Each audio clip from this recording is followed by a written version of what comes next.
8व्या वेतन आयोगात 1.1 कोटी कर्मचाऱ्यांचा फक्त मूळ पगारच नाही, तर एचआरए थेट तिप्पट होणार असल्याची चर्चा आहे। पण हा एचआरए नक्की किती वाढणार आणि सत्य काय आहे हे जाणून घेण्यासाठी हा व्हिडिओ शेवटपर्यंत नक्की पहा, कारण शेवटची माहिती तुमच्या थेट खिशावर परिणाम करणारी आहे।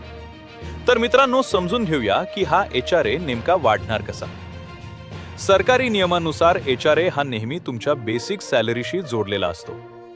सध्या 8व्या वेतन आयोगासाठी 2.0, 2.28 आणि 2.57 यासारख्या फिटमेंट फॅक्टरवर जोरदार चर्चा सुरू आहे। उदाहरण द्यायचं झाले तर समजा एखाद्या लेव्हल 1 कर्मचाऱ्याचा सध्याचा बेसिक पगार 18,000 रुपये आहे आणि 2.0 फिटमेंट फॅक्टर लागू झाला तर बेसिक सॅलरी थेट 36,000 रुपये होईल।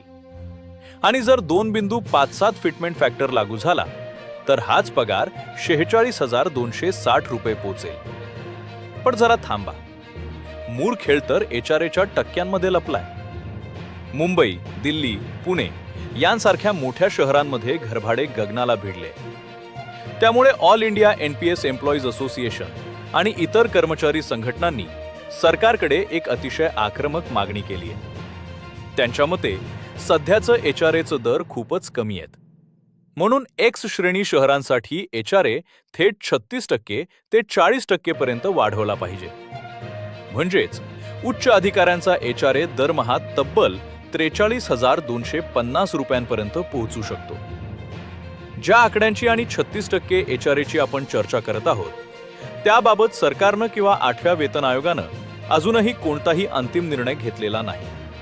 होय, हे सर्व आकडे सध्या विविध विश्लेषक आणि कर्मचारी संघटनांच्या मागण्यांवर आधारित अंदाज आहेत। सरकार 2.57 पेक्षा कमी फिटमेंट फॅक्टरवर शिक्कामोर्तब करण्याची शक्यता विश्लेषकांनी वर्तवली आहे। त्यामुळे कर्मचाऱ्यांच्या पदरात नक्की किती एचआरए पडणार हे येणारा कालच ठरवेल। तुम्हाला काय वाटते, एचआरए 36% वाढवला पाहिजे की नाही? तुमचे मत कमेंट बॉक्समध्ये नक्की सांगा आणि अशा जलद अपडेट्ससाठी चॅनलला आत्ताच सबस्क्राईब करा। धन्यवाद।